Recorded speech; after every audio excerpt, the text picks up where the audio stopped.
All right, we are live. Welcome to the Spinning Backfist MMA show for Wednesday, July 23rd. Shout out to my childhood dog Dante. Today was his birthday. Oh, shout out! Happy birthday, Dante, and R.I.P. Dante. Absolutely, R.I.P. and happy birthday up in heaven. All dogs go to heaven.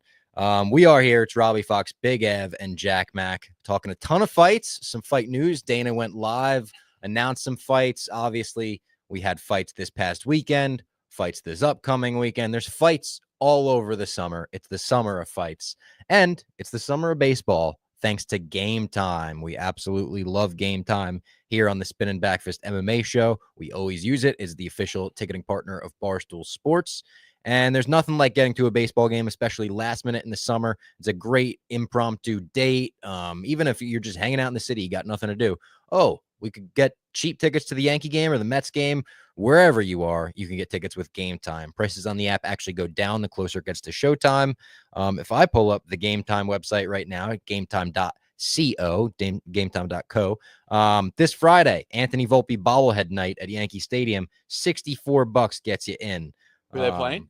They're playing the Phillies. Oh, that'll be a big, that's why, shout out Game Time for getting it that cheap, but those will be some expensive tickets. Listen to this. Last call. The Mets are playing right now as we speak. Can still get in? You could still get in. 5-1. $4. Wow, they're $4 gets you in right now. If you're listening to this right now, get your ass to Citi Field right now. You're outside Citi Field and you go in. Up on the 7. Yeah. Shout out Game Time. Take the guesswork out of buying tickets with Game Time. Download the Game Time app, create an account, and use code BACKFIST for $20 off your first purchase. Terms apply. Again, create an account and redeem code BACKFIST, BACKFIST, for $20 off. Download the Game Time app today. What time is it? Game time. That would be so funny if someone is listening. They're like, $4. I'm going right now. Yeah. Where do we start? Do we want to start with this past weekend's fights? The Poirier Holloway retirement. We haven't talked. Obviously an amazing main event. Everything you would want out of a fight like that. I'm sure some Poirier fans would be like, oh, well, I would have liked for him to swing at the final 10 seconds. But I thought Poirier's quote was very funny. He's like, we're going to wrestle now. All right. Yeah. But like the greatest send-off Poirier could have had, barring a victory.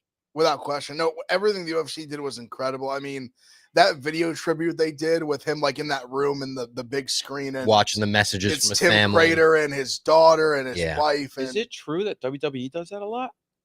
I don't know about a lot. They've done some WWE similar does that things all the time. And I was like, oh, I didn't know. I wouldn't say all the time. I would say that's people great, being though. assholes. Yeah. Really, I mean, even just the song, like the what is it? Just like the not many left or whatever. They like Is that last of a kind? Yeah, last. Oh, was last it? of like Was that last. Shabuzi? Yeah, Shabuzi. The shout Shabuzi. Last That's another song. I mean, the last of my kind, like a last of my kind, great like moniker. Yeah. I mean, it was funny, not to take like the negative side of it.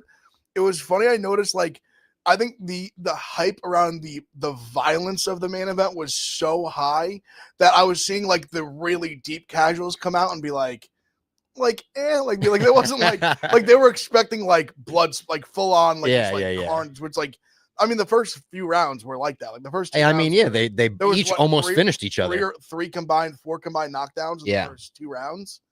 So I mean, I thought it was definitely like a really good fight. I mean, Poirier said himself with Ariel, like he didn't pull the trigger probably as much, but in a lot of it, he admittedly there was like self-preservation, like subconsciously, which is why that I always say like I think you can't. It's tough to bet on the retiring fighters, but I know in my mind, like foolishly, you almost think the final 10 seconds, like why not throw caution to the wind? My last 10 seconds ever in the octagon, let me just fucking throw as hard as I can. And he's like smart. He's like, no, I'd like a brain. I think Holloway was just too fast for him. I think that was really the key to the fight, the whole fight, and that exchange. Like I said, and then he got even said it. Like he landed a few in a row, and I was like, oh my god, like I swear if he didn't clinch, he was about to pull a 300 again. Yeah, that would have been insane. Was gonna hurt him, like drop him. Like you would have been able to hear a fucking pin drop if he knocked him out in the final. And I think that's where he was like, I was better to have a few people hate on me for clinching, yeah, than to be like laid out on the mat is my last moment of like my career. And then you can barely even like give a conscience retirement speech. Yeah. That was also cool. Holloway being like, hey, I'm gonna keep it super fucking short, like this. And then he comes in halfway through Poirier's to be like, you're not fucking loud enough for Poirier. He's one of the GOATs. Hype man Holloway was great. That was great. The videos of them afterwards where he's like, how did we not get fight of the night, man? They're like talking to each other like that. I thought that was funny. There was the dialogue about, did Max hold back a little bit? Aljamain said that he did about it. Yeah. Which was, I didn't agree with, but your video took off about it. Yeah, it was a lot of people talk, like there was people on both sides, but I would say more on the side that we're on that he didn't hold back. I thought it was interesting. I guess it was more casuals. I hate calling people casuals because there's like almost levels to casual, but some of replies to my tweet, because I said like, oh, at 49-46/48-47 Holloway, unfortunately I bet on Dustin, but Max won the fight clearly. And then I said, like, shout out to Dustin, amazing career, went out on his sword. And I got probably 10 replies of people like, what are you talking about? Went out on his sword. His last 10 seconds in the UFC was clinching with Holloway after being in the middle. And also, admittedly, this would have been crazy, but I sent that with 20 seconds to go. Like, it would have been crazy if something like, if there was a crazy, like, Leon but I agree completely with Ev. I think he hit the nail on the head. It was just, maybe it was because he wasn't bought in enough from a subconscious point of view, but he just wasn't quick enough. The Holloway speed advantage was huge. Dustin, when we saw him back in the day, really having like he would put 1, 2, 3 punches together. He was only really landing one, and maybe that was because he got hurt in the first round. He didn't want to put his chin out there again. But Max was just so good, and big one for him. But Dustin will be remembered forever, and Hall of Famer immediately. Hall of Famer immediately. Some of the biggest moments in UFC history. Yep, the McGregor fights for sure. And yeah, no, like Ev said in that song, he's kind of the last of his kind. At least, I mean, there'll be other guys that come along like him, but he was one of a kind that would fight anybody. I think one of the defining moments of his career was knocking out BSD. Like everybody was on him. And then what he did against Islam was really impressive. I think he pushed Islam to a different level. Someone said it in the chat last week, like that was his Rocky moment, kind of. He completely kind of changed I don't want to say like trajectory, but it was like, I'd say trajectory of the way his career ended. Yeah. I'll say that, just like coming off like getting head kick knocked out. So like, what do you do from here? Like, in a weird spot, you fight the number 11, 12 guy who was kind of like the boogie. Like now it's weird because he had a couple losses, but he was the boogeyman at the time. Oh yeah. And he was a minus 200 plus favorite in the fight. BSD was, and he gets dominated the first round, like comebacks, and probably, I would argue, I guess McGregor obviously for the moment who he is, but I would say his most highlight reel knockout was the BSD knockout, taking names out of it and everything, just like pure like the violence of like bing, and then like the land the huge shot, and then the follow up like just a nuke that just like decapitates. And like speaking of the like take the names out of it, put the names in his resume. Everyone always posts his resume. Oh, might be the greatest resume in the history of MMA. In terms of quality of opponents, probably. Yeah, it's crazy. People said RDA for a while. RDA. His is probably, I would say, people always said RDA for a while. Poirier's probably better now. Hooker, it's so good. Hooker, Islam, Connor, of course. Yeah, Connor 3 times, Max 3 times. Oh, Habib. Yeah. How good. Eddie Alvarez. I mean, in terms of who he fought, not wins. Yeah, a lot of the just times who we he talk fought. about that, like strength of schedule. Yeah, I think it would be tough to find a tougher, like down to the end of his career. Like we're saying, it's not like he like went out on the decline and he was facing fucking like whoever. The entire last 10 years of his career, he's been facing people that are like pretty even rank against him. I mean, crazy. Like BSD was probably the lowest ranked guy he had fought in the last like decade. And like you said, and it's something that some people forget, but when BSD fought him, everyone's like future champion. Everyone was playing the clip of Joe Rogan be like, he killed somebody with a rock. I mean, that was supposed to be like BSD's like, he wins this fight, he's fighting for the title. Yeah. Like he was supposed to make his name out Poirier, and then Poirier like stole it all back. And honestly, I want to ask you guys, how much do you think the fight veil almost adds to like because I think when you like, I literally just got chills before I like thought about that I was going to say this, like where he's like, where even like Crater being like, I like sparred with him for 5 rounds, spit out blood, looked in the mirror, I was like, this guy's gonna be a champ one day. Yeah. And like just having like visual footage of him at 20 years old, like just really just even he's like making fucking food in like a George Foreman grill in his fucking kitchen in his little house, and like just like really like a guy that you like, there's documentation of him just like really getting it out the mud, and like the pictures of him and his wife outside the juvie. Didn't grow up with a lot, like didn't come from a lot, like really having that documented. Yeah. And even the whole fight, I think it's so great because it's like basically like the fork in the road and like the two differences of like the kid who like is like, I'm gonna do this, like will not be denied, and the kid who's like not fully invested, and he just kind of like just fade off to like a normal life. Like I think it's just so, and him saying like I want to be like one of the best in the world one day. Like I think just that clip like adds so much, like just in just fast forwarding it to like holy shit, like he really It's like crazy. he lived it all out. He lived out his dream. I almost want them to do like a full career documentary where they're able to use that and show that footage and then like show the payoff of like the Khabib fight or the Conor fight or, you know, the biggest. You guys watched the Destiny documentary on Bisping? No. I watched it a few times. It's really good. I don't think obviously it's set like him, he actually like wins the belt, Yeah. obviously, then so it has the moment where he like came up short so many times, but like they could definitely do something like that with Poirier. Yeah. And I forgot this. He really should have had the undisputed belt because when he fought Max, Yeah. because Khabib had already retired. And they were just trying to bring him back. Yeah, they like Dana was holding on to that hope. Wait. I think that was before though. He definitely fought Khabib- Max before Khabib That was before retired. Khabib retired. But I think Khabib retired while he Khabib still retired had and the he interim, still right? had the interim belt. That it should have been like a Wasn't it, Oh, it was something weird like that? I But think. wait, hold on, but Gaethje fought for it though. Gaethje fought. Like that's when he retired. Was like the Gaethje when Khabib retired when he fought Gaethje. Yeah, but Khabib was way retired right after. Yeah. Dustin, but the interim belt. I mean, the interim, but that fight was before that. So I guess the interim belt no longer. Like in terms of like timeline wise, like it was. Wait, but I thought he fought Khabib as the interim champion. Did he? He might have. I'm pretty sure he did because the timeline. Thinking back, that title fight with Holloway, the interim title fight, that was the same night that Gaslam and Adesanya fought. It was the same card. Yeah. And that was before he fought Gaethje. Because that was early on. That was like six years ago. I'm pretty sure. Yeah. Because that was 2019, and Khabib fought Gaethje in like 2020 or 2021, I think. You're right. I'm pretty sure he did fight when he like obviously had the guillotine and everything, the tight guillotine on Khabib. I think that was. It's almost like if he didn't fight Khabib, and if he like I guess he just was a little too early. Yeah, because Gaethje just a little got early. The shot obviously after, but Gaethje that was a separate interim title fight because he fought for Tony. Oh no, Tony already was the interim. I know. I think discussion. I forgot this. People said that the belt should have been up Conor Dustin too. And then Dustin winning that should have been it. And then Charles, that's right. Michael should have been a pro. And then yes. it should have been Charles Dustin for the belt. Yes.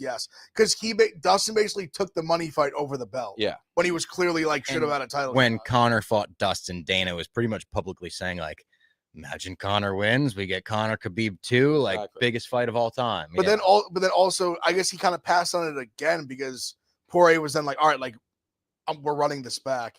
When obviously Poirier wins, they run it back instead of him fighting for the title. Because also I remember it was a big thing. He had I remember he explained it, Poirier. He had a stipulation in his contract where basically like if I beat McGregor and we do the third one, like disgusting money. And obviously he like wins, and so he made a insane amount of money from both those fights, like life-changing money. Yeah. My understanding was like 8 figures, at least maybe for the third one. Also, the third one was like, I'm pretty sure the second biggest pay-per-view ever besides Khabib McGregor.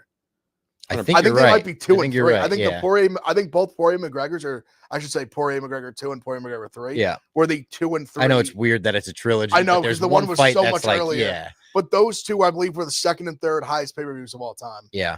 Which crazy. McGregor, there was that clip of them telling DC McGregor had 8 consecutive million+ pay-per-views, which is insane. Well, that's what it's got, because I think Poirier for the third one got pay-per-view points on a card that did like over 2 million buys. Yeah. So he made an insane amount of money. And then pile on the hot sauce, the Good Fight Foundation. Not that he's making money from the Good Fight Foundation, but for anyone that's doubting that the retirement will stick, I think this one is one of the MMA retirements that he's not going to go back on. I would be stunned if he ever came back, especially considering all the UFC put into his farewell. It's like you're not going to get a better ride off into the sunset than that, really. He fought like it too. Yeah. The interview he did the next day was very. I think he's done and he's good with it. I think he's set for life. Yeah. Yeah. He'll be Not a hot Des. sauce salesman. He's been saying Yeah. for years. Maybe I can't mean wait to he's be a hot done sauce he's salesman. done a little desk stuff. Maybe he does more of that. He He's probably gonna will. do a lot of that. He I probably would think so. because another like, why would you not? If you're the Yes. UFC, why wouldn't you want him on the desk? Yeah, steady paycheck And it's like and just something to do. to have a kind of name thing. to be like, oh yeah, let's throw it to Chael and Dustin Poirier. Like that's like Yeah. awesome. PFL, big PFL news as well. Johnny Eblin's been going for the rematch. Mate, like almost seems like, oh, there it is. The PFL.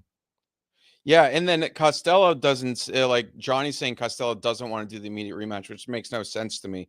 The PFL is a little like, I mean, they're progressing in a point where it's very clear. It's like you're becoming more of a like a old school Bellator schedule, current UFC schedule. You have like this is like you have a champion, and then a guy who's been the champ loses in the way he lost. That should be an immediate rematch should have been booked right away. I know, let them get healthy, all that, but that's an immediate. Johnny was posting about that. I think it was yesterday or the day before. I mean, the way he lost, he was up on all the scorecards. He was winning even the round. Like, yeah, he was going to win 4-1 decisively. And just the fact that he was the champ with multiple title defenses, 16-0, and he cleared out that division for the most part. Kind of retired some of the guys that were like. Obviously, they're a little bit of Gagar. Like he cleared this out. He beat Fabian. He beat the Fabian. I mean, I guess you could have done if Dalton beats Fabian, you could have done a Johnny Dalton one, but he cleared it out. Clear rematch. And shout out to Costello, one of the greatest comebacks. And I mean, I think you can really say it, MMA history. He was about to lose and found a choke. He really went to sleep. Stings for Johnny, but I mean, I think if the guy like Johnny, he's gonna be completely fine. Go back to work, heal up. I think Costello's a good fighter, man. And this is, I mean, even do it in Spain or something. Yeah, who cares? Like, do awesome. It there. He would love to do it there, I'm sure. Get the belt back, and then you could even do a third, or he'll fight the winner of Dalton against Fabian Edwards, which is coming up. I think, is it the 8th?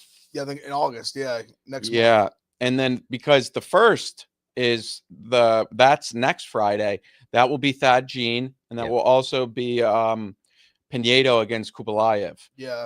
Great fights. And obviously there's 8. So there may even be a third on that one. But I think there's just is there just 2 on that one? Yeah. So there's 8 tournaments that will end. There's only 2 on the one next Friday on ESPN, ESPN2, ESPN Plus. And then that will be Thad Jean. Our interview with him will be coming out at the end of this week. So he was a great guy, great guest. And that card's going to be phenomenal. We have 3 more there. And then outside of that, they have more coming up outside, with like PFL World Championship Series. But PFL Africa was a huge success. Yeah. They sold out in South Africa. That was the first major MMA event in Africa. They're definitely, I think the global strategy that they're doing, it seems to be working to an extent. Oh, I think so. Yeah. Definitely. I mean, even in terms of just like finding talent and like getting them in the system and everything like that. Yeah. No, and it's funny because I think that's where when Don Davis came in here the first time, that was the vision that he kind of portrayed. Yep. And I think for a while people were concerned that it was like getting off the path. And I think now, I think Americans, we get lost in like just what's happening in America. Yeah. But when you see these and realize, I think they really are doing a lot of really, really good stuff. Just not only Europe, but like you said, Africa, like all over the place. Like I'm starting to see the vision really like come into form. And the PFL Europe, obviously you have the Cage Warriors over there and some great other regional organizations, but PFL Europe has some really great I mean, that's where Dakota came from. They just signed Dakota. And this is the chat was saying, how did she not get that KO?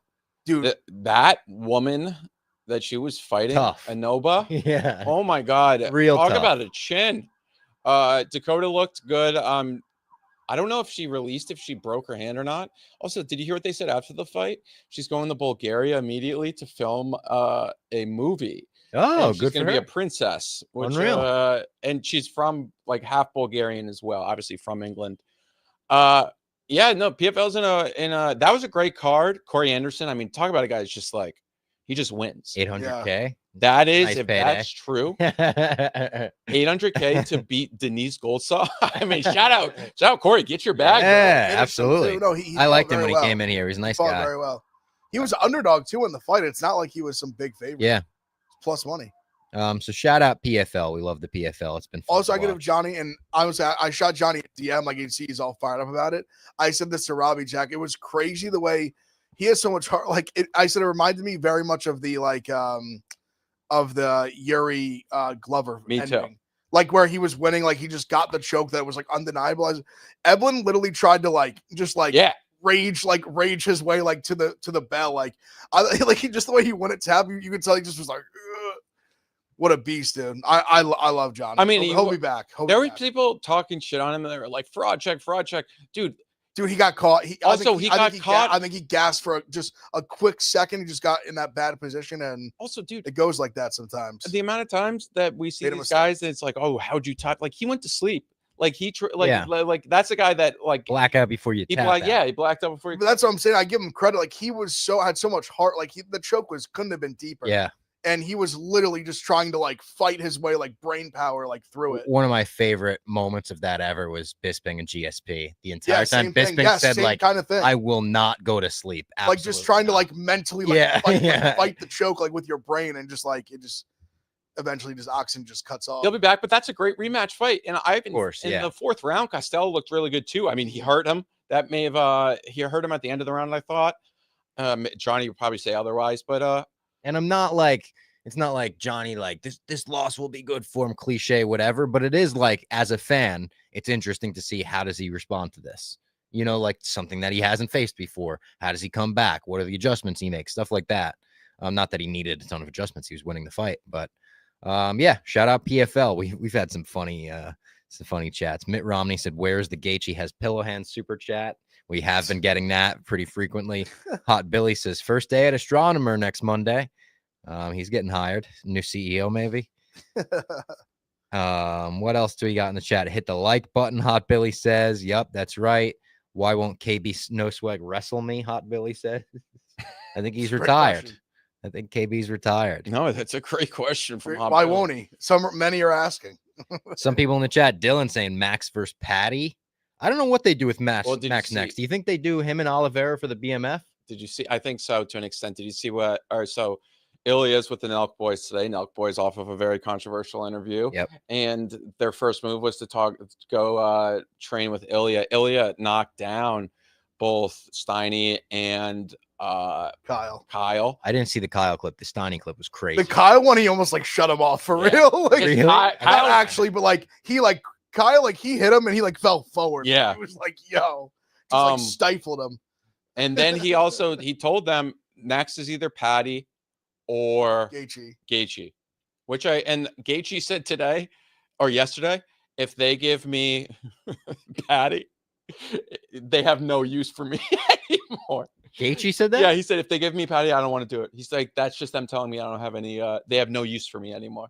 I think that's a ridiculous. That's so ridiculous. But I mean, he's in the spot. I mean, Dana did kind of like put him in his place a little bit in that press conference. Yeah, like he was like, if it's title fighter, retire.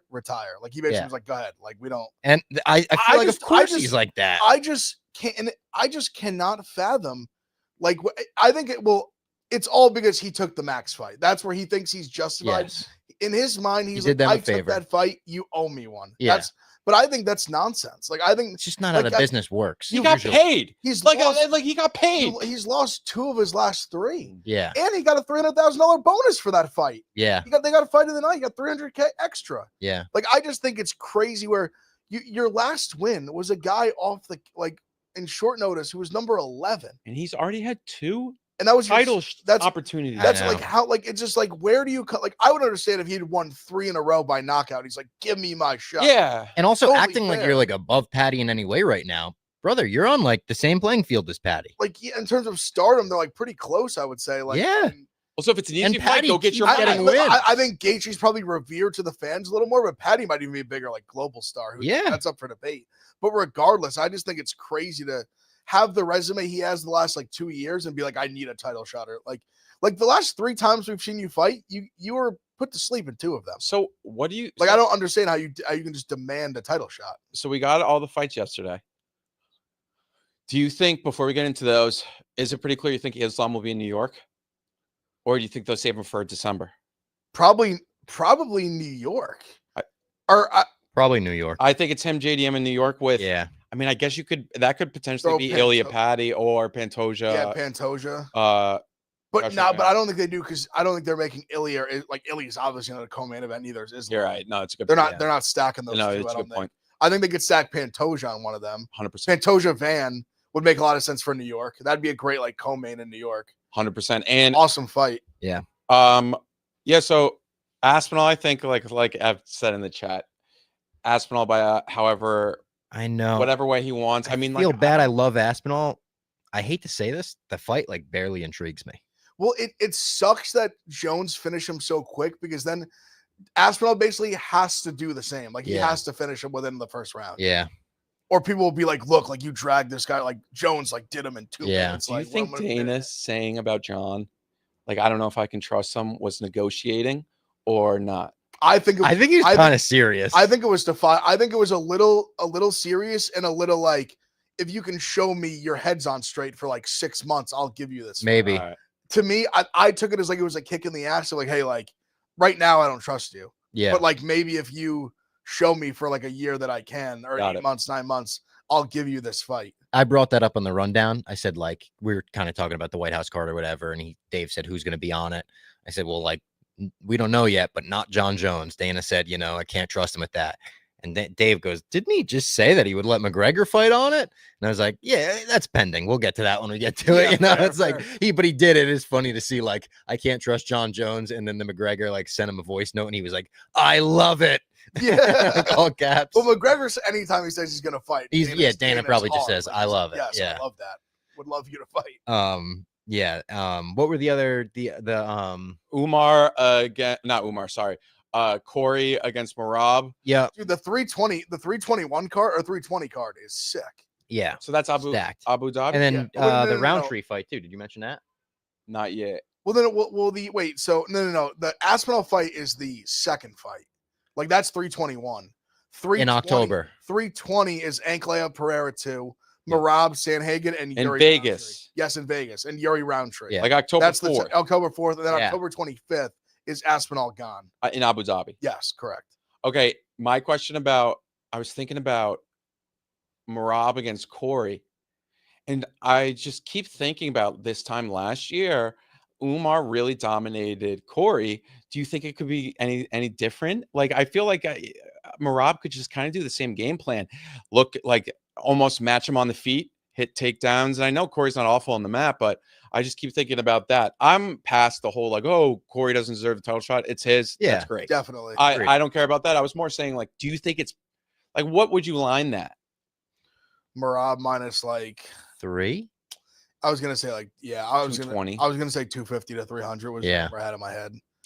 I guess, but like Merab has been hurt before, and Corey could match his pace to an extent. Sean looks pretty good with the takedown defense before he didn't in the last fight. But Corey's also not like Corey would need to land like a head kick. Yeah, like I don't think he's gonna he doesn't have, he has no power, but he's not known for his like one punch knockout power. Do you give Corey more like knees and kicks? Would you give Corey more of a chance than Patty in like a potential third fight, knowing what we know? Do you think Corey has more tools to beat Merab? Then you mean Sean? Then Sean, yeah, not yeah, Patty, I do. I would say yes. I think he's. I'm just trying to weigh the chance of a power shot being landed.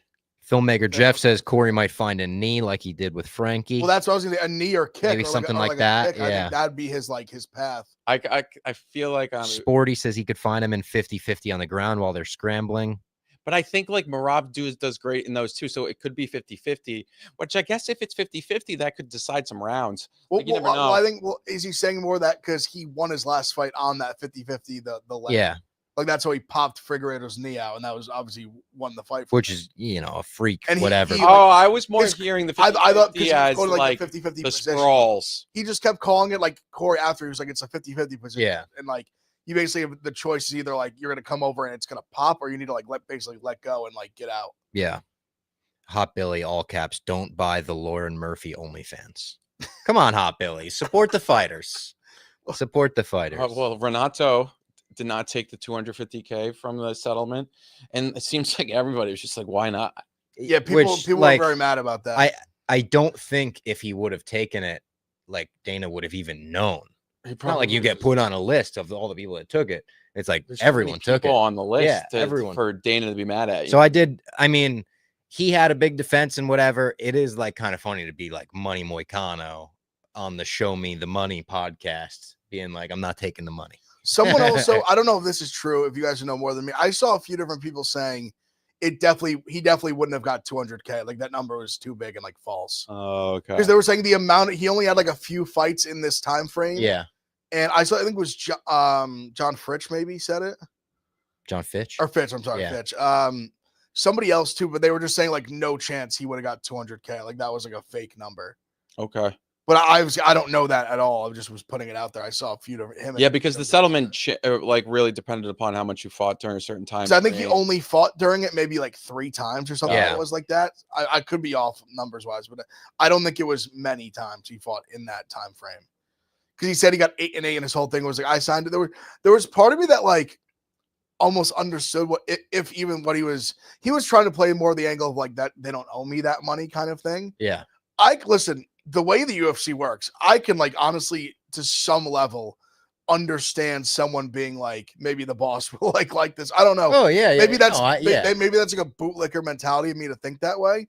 I don't like, think it's insane. It's just like I think it's the amount of money Dana it's throws, taken. like not under the table because it's not like an NFL where it's like there's salary cap, but the amount of extra money he throws and they're just like getting fights and like negotiating contracts. Does that help? I don't know. That's obviously up for debate. And you can't really only like, I guess Dana really knows that if that's like the truth or not, but I don't know. That part of me came to my mind when I saw like no one else really defending that, but it was kind of what I thought of, like just being in good favor of the boss.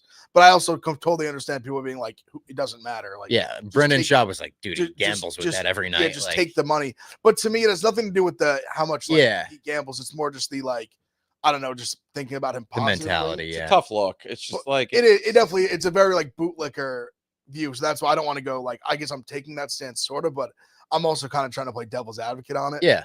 And also he didn't really need to talk about it if he wanted to go that route. True. Yeah. Like if you wanted to go the route where he's like, if someone ended up asking him, I heard you didn't take the money. And then he could have just said like, oh yeah, I just felt like they didn't owe it to me. I didn't really think about it that much, then fine. But he really like came out and was like, hey, I didn't take the money, which I mean, he's his own guy, whatever. Yeah. But yeah, I think it's again, it's not our money, so who cares? But I do get what you're saying though. It is like a decent like it's a unique business because it's just kind of like you like Dana and those guys at the top. They have like a significant amount of power in terms of a unique company too. Like not only the whole MMA business, but like specifically dealing with Dana, dealing with the UFC. It's like different than even PFL or Bellator in that way. You know, they're the same now. But and the amount of people that have jobs like after kind of like in the like a Force and the PI and people like that. There were guys that were on payroll for like years after. Oh yeah. And I'm not saying he's going to do that. I'm just kind of throwing out like, I don't know. He's the kind of guy that takes care of his own. Like, that's what I'm saying. Appreciate like, him. And it seems like he does a lot of it like silently as well. Yeah. So it's like, I don't know. Not that I think he's like, hey, like there's like a lot of loyalty involved. Here, like kind of here's $100K for saying that. Like, I definitely don't think that anything like that happened. But yeah, I mean, like he's done that for a while. Like he did the same. Like no one even after they cut Makayev, he paid for after the car crash. He got asked about it. He didn't want to talk about it, but he got asked about the Askren thing. He's like, yeah, we covered a lot of that. But Askren, by the way, that was a great update. The update's out. That was great. Which is great. Prayers up for him as he continues to recover. But that's huge. Like, I mean, yeah. And I didn't even realize. You could see in every video, like you could physically see the recovery. Oh, 100%. Yeah. Like it's almost like he's getting like he was like a fighter like post weight cut. Yeah, it's like back to himself. Did you guys see him say like anyone that was famous that they claimed paid for it was lying? I did see that. I think that's Jake Paul. I didn't understand the verbiage if he meant like they're lying, they're saying they paid for the whole thing. I think that was it. Because also the Jake Paul thing, I don't think he said that. I don't think he did. I think someone else said that he paid like $500K or like covered. I think you're right. I had the same thing. I kind of went into this last night and I was like, ooh, like who is he talking about there? And I saw the tweet that's like Jake Paul says he put up like $500K to cover the whatever. And I think like whoever put that up used the word like to cover the double lung transplant. It's like, no, he was very obviously very nice helping, but I think it costs more than that. But did Jake Paul like, is it, I guess it's almost like I'd be curious to see like, did he contribute at all? just think because it he was a did. story. He did. I would imagine he Because did. Dana said he did too. Yeah. But then the tweet threw me off like almost because then You I know- thought I didn't know if he was talking about Jake Paul or Dana because those Well, were the two that I Jake- knew in my head that had been discussed. Jake got on stage after his fight. He was like, he almost like said he was going to help, and almost did it as a slight towards Dana Yeah, White. yeah, definitely. It Was like, I'm going to help one of my former didn't he opponents tweet because something like his just, organization. I know he tweeted in support of Ben. Yeah. Jake Paul just being like, oh, like real warrior, like a fighter kind Yeah. of thing. Like Also, right. him facing off with Usyk was fucking crazy. Dude, what a fight by Usyk too. Yeah. Incredible. I mean, I don't know if he gets enough talk about like being like pound for pound one boxer. Yeah. And you want to talk about like racking up belts in like the weight divisions? know. Like And- you want to and add like cruiser, The like opponents, yeah. I mean, like you want the true pound for pound. He's the smallest guy in every fight, heavyweight, Yeah. by a significant margin, and he just wins. I have to pee so bad. You guys want to rip a New Amsterdam ad? Yeah. Shout out New Amsterdam. Of course, the GOAT. The graphics on there if you want. Okay, the GOAT vodka, official vodka of Barstool Sports, the official vodka of the UFC, and in our opinion, the official vodka of winning. Yeah, we got a champion vodka over here. You match this vodka up against any vodka out there, and who boys, a TKO. We love New Amsterdam. They've been with us for a minute, and I hope they're with us for the future as well. Shout out New Amsterdam. They've been with Barstool forever, making all of our lives and time at Barstool possible. So shout out to New Amsterdam, the GOATs. We appreciate you. Best bang for your buck in the business, as Big Ev says. Oh, And it's a great time any day of the week on fight night. Shout out New Amsterdam. Find your wins with New Amsterdam vodka. Yeah, we have a fight night coming up this Saturday. really, and- I mean, really good fight night. I would argue a great fight night card. And even we start off with And for America, I mean, you're on the East Coast, fight night during the day. I during guess the if you're day. anywhere in America, it's a fight day card. Yeah, and we're going UFC fight night, Whitaker DeRitter, but we start the night off with a debuting fighter, heavyweight from Brazil, a jiu-jitsu black belt ace, Marcus Buchecha, against Martin Boudet. Buchecha is minus 310, under 1.5 is plus 100. Boudet is plus 250. Do you have a lean here, a play here? I personally do. I mean, I just know Buchecha's like a big jiu-jitsu guy. That's kind of his play. I mean, Comes over from 1FC. I mean, I definitely could see like under 1.5. If he's able to just have his way with him, I'd imagine he'll do it early. Like I feel like a lot of those like big time jiu-jitsu guys, like you're gonna know like pretty fast if they have the edge in that way or not. So like the submission lines aren't out yet. I'd imagine it's probably like even like minus money, potentially like plus like very short money. But under 1.5, I'm intrigued by. I think Buchecha is a tough guy. He fought Ruru in 1FC, that big guy. He looks like he's built like he's out of a check. If I took away the New Amsterdam, I may not have. Ruru, and he was tough. Ruru won, but he didn't quit like a lot of these jiu-jitsu guys kind of do.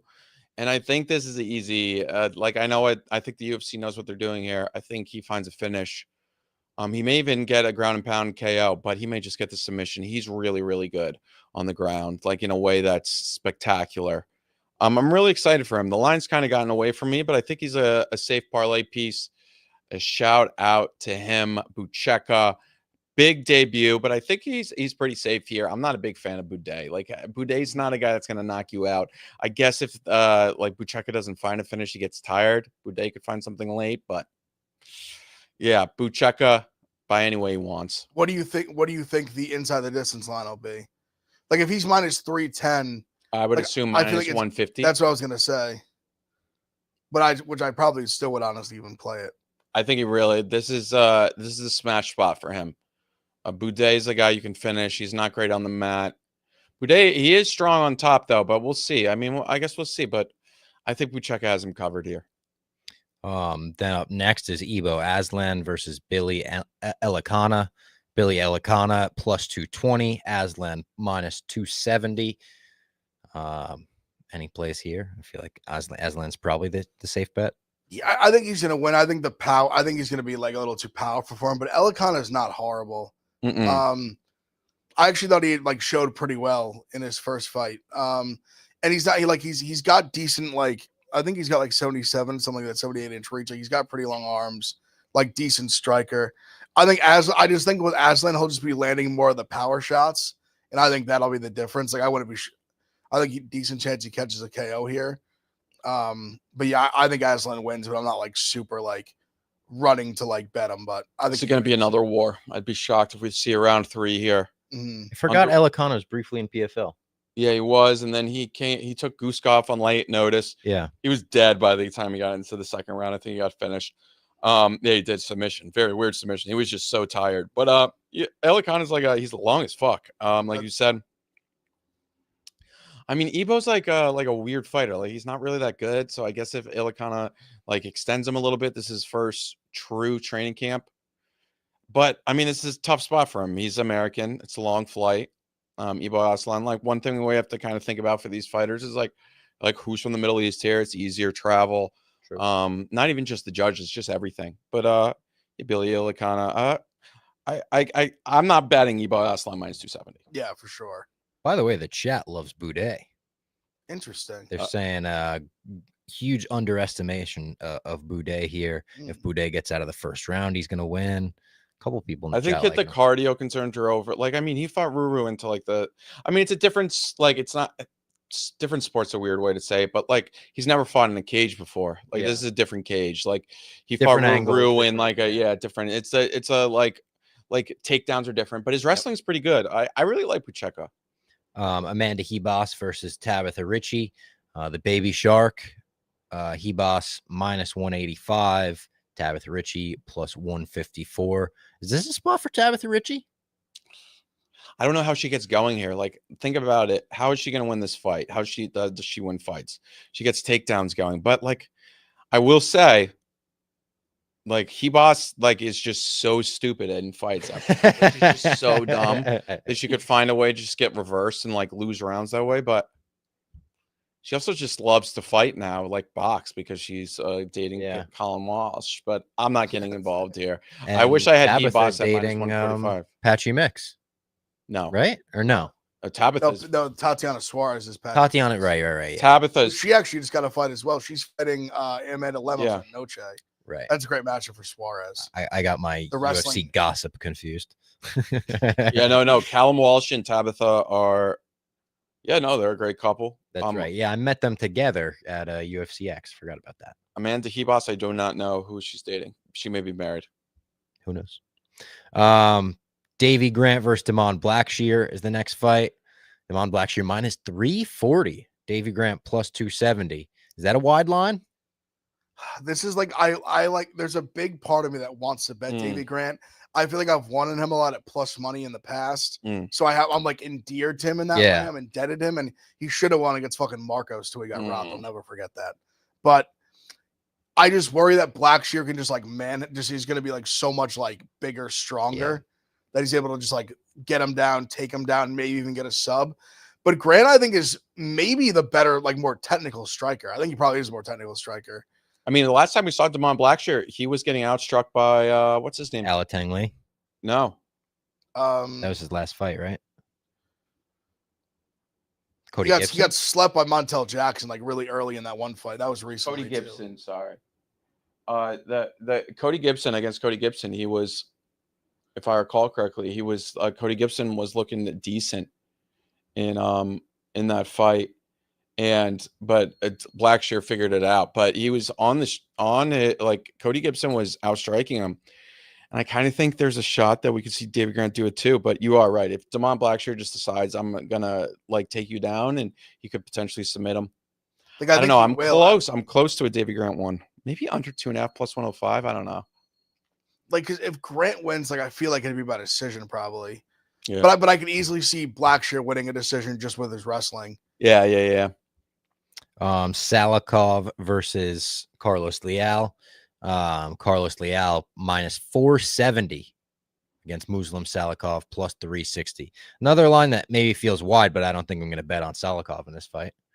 I think he's gonna die. Yeah. It's just he's old. Like he's had it. Like he landed that crazy fucking that KO spinning KO, kick. Like Yeah. But he still has a little bit in him. But you've seen it too, where like it's Randy Brown. Like Randy Brown's one thing, like a lot more powerful. Leao's a good fighter though. I mean, he looks great against he beat Renat. He got robbed in broad daylight. Yeah. That was still insane. Another one I'll never forget. And this will be in broad daylight, by the way. ABC card. I don't know if you mentioned that when you started. Ev did, but what I keep thinking about in this fight is Salikov likes to kind of fight on the outside, kind of like a counter strike, and or kind of throw that stuff on the outside and kind of just like circle around. Leal brings the fight to you, and I think he's just going to bring it to him. And Muslim Salikov, he looks old and he is old, and I think he's going to get slept. And I think Mr. Leal is on the right supplements as well, and I think he's going to. I think he's going to get a finish here. But I mean, there is a part. There could be moments in this fight that Salikov looks live. Yeah, I agree. Not to throw us off the current discussion, but you talking about fighting on the outside made me think of that clip that Lee sent this morning of the Nelk boys talking to Ilya on their live stream, where he explains the analytics he has and the spreadsheet and the breakdown of every punch his opponent throws and where they throw it, and how when he approaches a fight, he tries to look at his own analytics as if he was his opponent and say, where are my weaknesses? Like improve upon that. The way he was talking, honestly, as like a Topuria, as self-admitted like Topuria hater, I was like, this guy's fucking unbeatable. Like the way he talks, it's like he's the Terminator. He's incredible. I'm a massive fan. What did you think? I think he's the guy. Did Saturday change your like? There's this idea that Max at 155 against someone would go different. I don't know if it would. I don't know.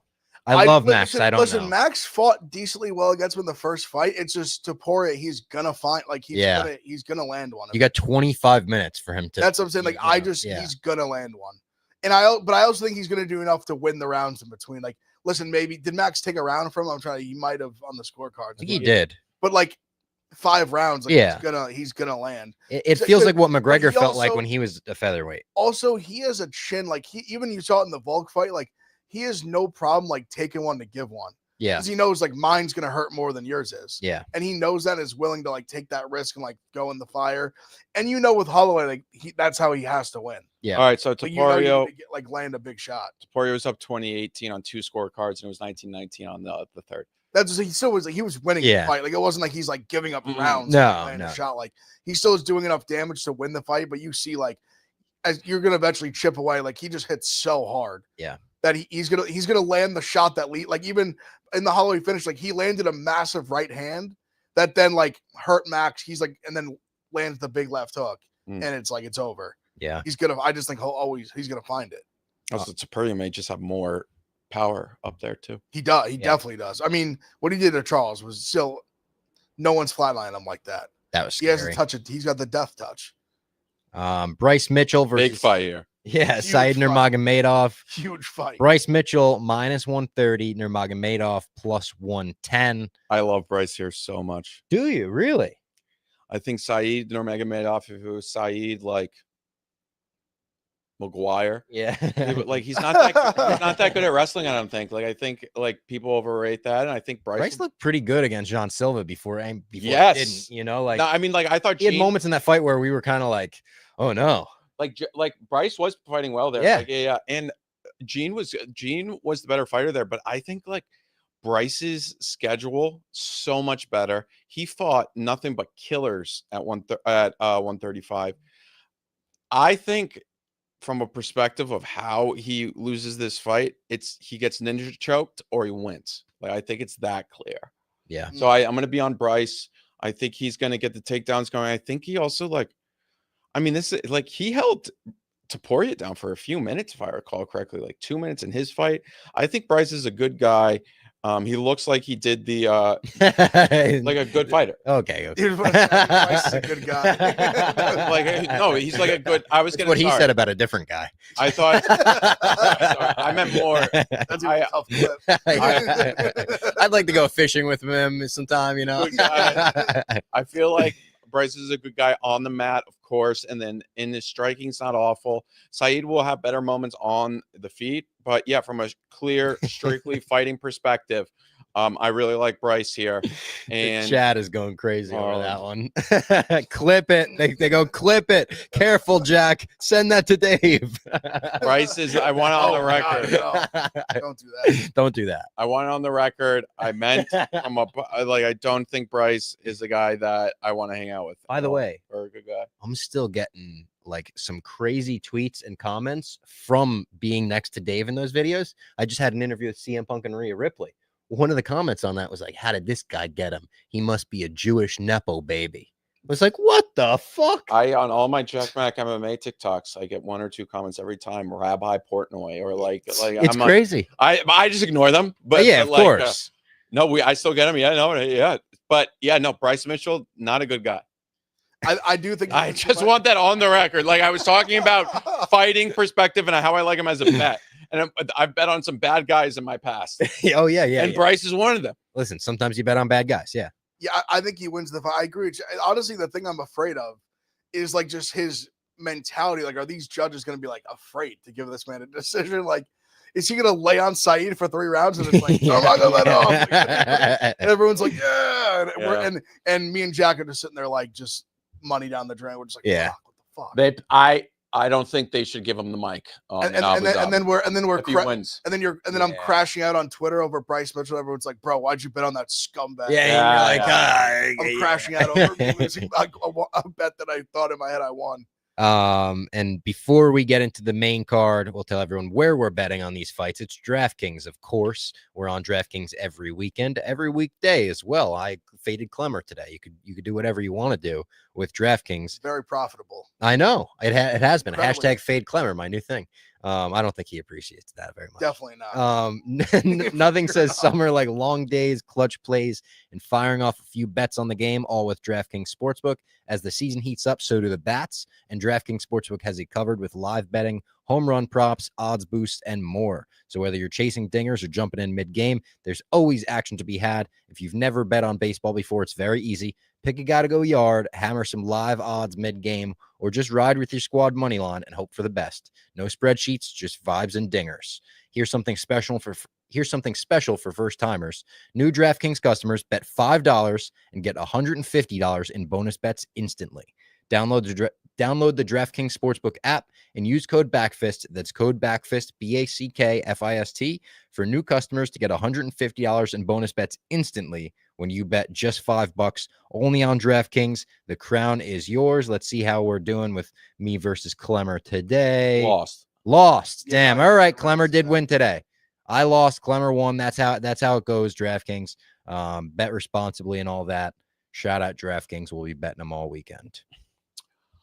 Next fight's a weird one. Yeah, Nikita Krylov versus Bogdan Guskov. You see, I think Krylov's such a better fighter here, but like, can Guskov like bonk him in the first round? I think it's possible. Definitely, he definitely can. He's definitely capable of it for sure. Is it like Krylov 2-3, Guskov round 1? No, I think Krylov could finish him in round 1. Let me take a look at this bad boy on the bars or on the DraftKings Sportsbook under 1.5, -160. I think that looks pretty. Like this is going to be. Yeah, maybe play the under. Now I'm not even trying to take away Dominic Reyes' victory against him, but I think like Krylov just like his striking's like not awful, but it's like so like just like it's like it looks like he's in slow motion. But I don't think Guskov's that good. It's just he can crack. He can crack, especially in that first round. I agree with you. It's like Krylov's definitely, I think, the better, like more well-rounded guy. It's just, but also Guskov just like I don't know, just like marauding his way to a win. Wouldn't it be like the most shocking in the world? I think, yeah, if this gets past the first round, I feel so good about Krylov. But also like Krylov was off for a while. We didn't really know what happened to him. Comes back, gets finished like that. It's like a real 30 seconds. It's tough. It's tough. So I'm leaning towards staying away here, but yeah, I'm leaning towards staying away. Then Almabaya versus Jose Ochoa should be a good fight. It's a pick'em fight. Under 2.5 plus 150, over 2.5 minus 195. I love Jose here. Do you? I think Jose's the real deal. I think now Almabayev can push the pace on you, so that's my only concern. But I think he's a guy that can stuff takedowns and really keep it on the feet. And Almabayev on the feet is just really not competent. And he's shoot box. I think he'll be in a good spot. And I really like Jose here. I think he's a really good prospect. Yeah, I agree. Definitely better striker, hits hard, powerful. I love the way even like we were there in Vegas. He came out for that like the second round and just knocked him out immediately. Yeah. He's also bigger. Like Almabayev's like 5'3", 5'4". Like Ochoa is 5'7". Like as long as he can, as like you said, as long as he can defend takedowns, I think he clears here pretty well. Even it's like he could get taken down as long as he gets up, and I think it comes from shoot box. I think he'll be in a really good spot, and I think he's a really, really good prospect, and I think this is a spot for him, and I think the UFC really wants him to win it. I think they're kind of over Almabayev. Then we've got Shara the Bullet versus MAB. Sounds like two like war tools or something, like an MAB and the Bullet. Shara the Bullet, Magomedov minus 650. Burial plus 7 or plus 470. I mean for a guy, is this the spot to take a shot No. fading the Bullet? Now, like Page Venom was the spot. Like, Yeah. it was. I just think this is I feel like the UFC knows what they're doing. Yeah. Like, I just think this is a great matchup for Sharaball. Do I think he should be minus 650? Probably, maybe a little less than that, but I just think a pure striking battle, like he's better. Yeah. And like MMB's chin has like not been I think he's great. gonna come out. I think even under 1.5. I like the under 1.5. Like even Shar round 1 actually is that what's Shar round 1? Yeah, Shar round 1 plus like 225. Because MAB is he's gonna scrap. Like he's gonna get in the under pocket. 2.5 minus 160. I like. I think this. Yeah, is me just, too. That's like even if it takes a little bit to get going. And Mark likes to fight in the clinch, and I just think Shar is going to be much better in the clinch. He's going to come forward, and I think Shar is just not the guy to do that against. The guy that really beat Shar is like a guy like MVP who can really be calculated, and like Mark Andre is just a guy who like bites down the mouthpiece and just goes forward. Yeah. So I think this will be a fun fight, but I think this is a Shar match. Like honestly, like Shar inside the distance minus 150. Like I don't hate that honestly. I think he probably knocks him out. Co-main event, Piotr Jan versus Marcus McGee. Piotr Jan minus 380, Marcus McGee plus 300. Am I crazy to think that like this line isn't wide enough?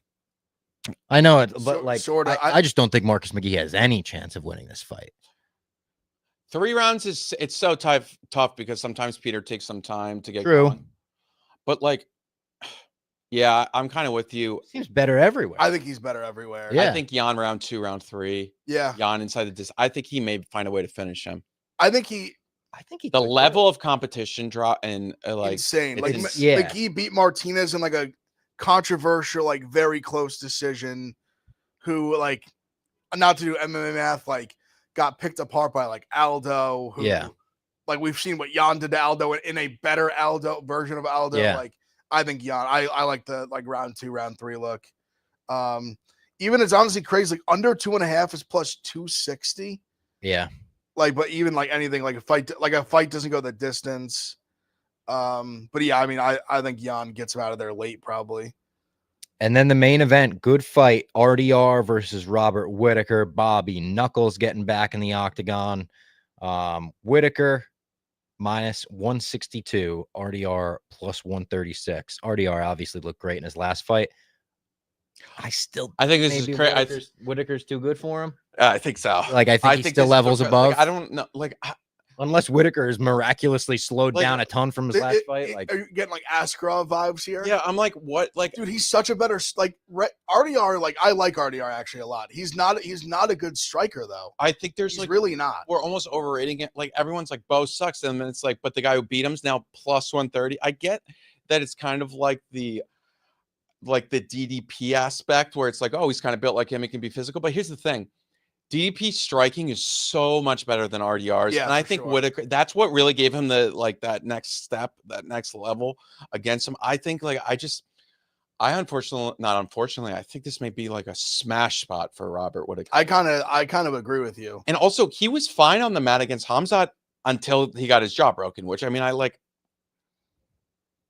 but I think this is such we're going from this guy from one who's like a little bit older, he's from from Netherlands, it's like he's whatever, but then it's like, oh no, he's right there with Whitaker. I just don't see it. It's like you're potentially getting an incredible buy low spot at a Whitaker coming off getting his jaw broken against like Chimaev, who's just an absolute animal. Yeah. And this guy he's beaten Bo Nickel, he's submitted Kevin Holland at 185 and submitted GM3 in a fight that was like kind of 50-50 going that third round, and then he dug deep. So he definitely is a dog. I give him credit for that. But Whitaker is such a better striker. There in round 3. And also, have you seen and I don't know if this is watching some of RDR's like last fights in one, like his last fight in one, he literally quit on the mat. Yeah. Like literally just couldn't get up. It was like the third round.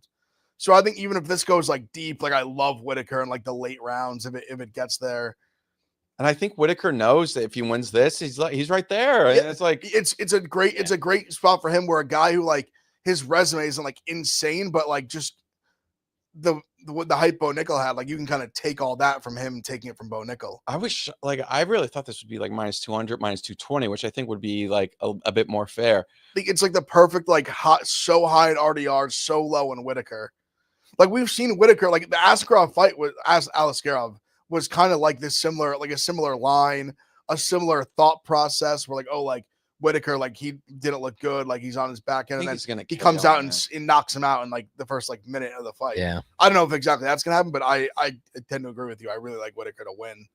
I get this matchmaking, but like I just the line, I just think this is a Whitaker spot. Yeah, no, but it's wild because this is also like if RDR wins this fight, oh yeah, he probably gets a title shot.